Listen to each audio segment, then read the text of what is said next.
गरीब नर से फिर पशुआ कीजे, गधा बैल बनाए, 56 भोग कहाँ मन बोरे, कुरड़ी चरने जाए। गरीब तुमने उस दरगाह का महल ना देखा, धर्मराज के तिल तिल का लेखा। परंतु वह नाराज हो गया और बोला, तू गृहस्थी है, मैं बाल ब्रह्मचारी हूं, आप जाइए, एक साधु को शिक्षा देने आया है। कबीर राम नाम से खिज मरे, कुष्टी हो गल जाए, शुकर होकर जन्म ले, नाक डूबता खाए। भावार्थ, कबीर जी ने कहा है कि अभिमानी व्यक्ति राम नाम की चर्चा से खिंच जाता है, फिर कोढ़ यानी कुष्ठ रोग लगकर गलकर मर जाता है। अगला जन्म सुअर का प्राप्त करके गंध खाता है। सुअर की नाक भी गंध में डूबी रहती है। इस प्रकार का कष्ट वह प्राणी उठाता है जो भक्ति नहीं करता या नकली संत बनकर जनता में फोकट महिमा बनाता है। हे हरलाल, मैंने उसके कान में बताया था कि वह दिन याद कर, मैंने क्या कहा था, आप माने नहीं थे। हे जीव, आपको इस किसान का कर्ज उतारना पड़ेगा। लठ खाकर उतार, चाहे राजी खुशी उतार, वैसे पीछा नहीं छूटेगा। उस बैल शरीरधारी नकली बाबा के बात समझ में आ गई है। यह पहले किसी जन्म में परमेश्वर कबीर जी का शिष्य बना था, परंतु फिर गिरी पंथ में चला गया था, जिस कारण से यह सुमार्ग त्याग कर जन्म मरण का कष्ट भोग रहा है। अब यह कभी नहीं बैठेगा। हरलाल जी गरीबदास जी के चरणों में गिर गए और कहा कि हे संत महाराज, मुझे अपना शिष्य बना लो, मैं तो घर बार त्याग कर आपके साथ रहूंगा। मेरी तो आंखें खुल गई। भक्ति बिना जीव कितना कष्ट उठाता है। संत गरीबदास जी ने यह वाणी बोली, गाड़ी बाहो घर रहो, खेती करो खुशहाल, साईं सिर पर राखिए सही भक्त हरलाल। भावार्थ, परमात्मा प्राप्ति के लिए घर त्यागने की आवश्यकता नहीं है।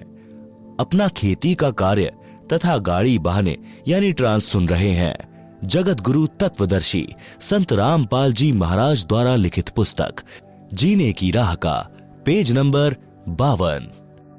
गरीब नाम उठत नाम बैठत, नाम सोवत जागरे, नाम खाते नाम पीते, नाम सेती लागरे।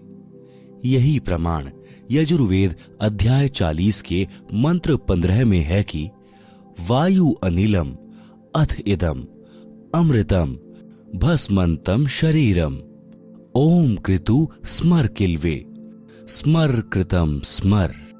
भावार्थ, संत गरीबदास जी ने कहा कि जो सत्य साधना के सत्य मंत्र मैं आपको दूंगा, उनका जाप खाते पीते जागते समय यानी सुबह सोकर उठो कुछ समय जाप करो, सोने से पूर्व कुछ समय जाप करो, बैठते समय फिर उठते समय परमात्मा का नाम जाप करो। इस प्रकार घर का कार्य भी होता है, स्मरण भी।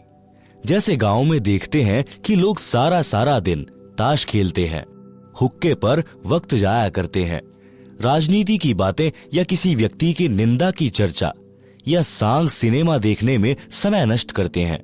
उस समय को परमात्मा की भक्ति तथा सत्संग चर्चा सुनने में सदुपयोग करें तो मोक्ष संभव है। श्री हरलाल जाट जी दीक्षा लेकर घर आया, घर वालों को सब बात बताई। उस नकली बाबा की यादगार यानी समाधि तोड़ फेंकी और पूरे परिवार को छुड़ानी ले गए।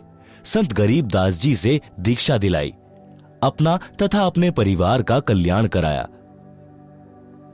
संत गरीबदास जी के आदेश से उस गोरे बैल को कभी गाड़ी या हल में नहीं जोता। उसको सब पशुओं से भिन्न कमरे में बांधकर अच्छा चारा खिलाया। संत गरीबदास जी ने बताया कि यह भक्त था, कर्म बिगड़ने से पशु बना है, इससे काम न लें। वह बैल 5 वर्ष जिया। भक्त हरलाल जी ने उसकी भक्त मानकर सेवा की। परमात्मा कबीर जी ने अपने भूले भटके भक्त की पशु जीवन में सहायता की। उसको फिर कभी मानव जन्म मिला तो और आगे उसके भाग्य में कोई पूरा गुरु मिला तो मुक्ति है, अन्यथा फिर 84 लाख योनियों में कष्ट तैयार है। भक्त हरलाल की संतान बेरी में आज भी इस घटना की साक्षी है। तंबाकू सेवन करना महापाप है। संत गरीबदास जी ने